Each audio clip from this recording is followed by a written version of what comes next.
If your behind-the-ear hearing aids use non-rechargeable batteries, they will need to be changed regularly.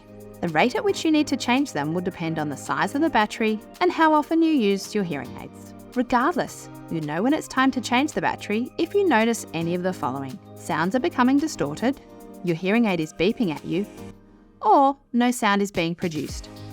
Changing your hearing aid batteries is easy, but can take some practice. All non-rechargeable hearing aids follow the colour-coded battery size system.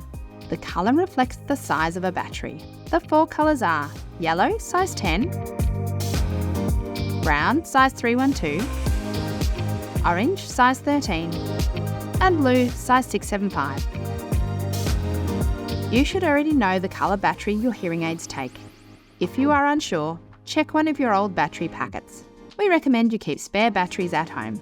You can purchase batteries from your local Specsavers. To replace the battery, open the battery door and remove the battery. If the battery is stuck, gently tap it with a cleaning stick. Take a new battery from the packet. Using a magnetic tool like this one may make it easier. Remove the protective sticker.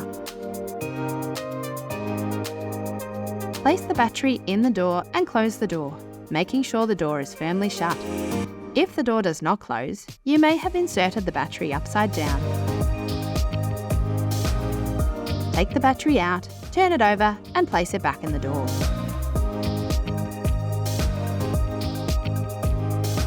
The door should now close with ease. Test the hearing aid by cupping it in your hand. If you or someone with you hears a whistling sound, similar to this one, your hearing aid is producing sound and is ready for use. To prolong the life of your batteries, remember to turn your hearing aids off whenever you are not using them.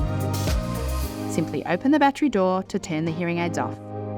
If you would like some assistance, our audiology professionals are always here to help. Contact your local Specsavers or book a hearing aid repair appointment online.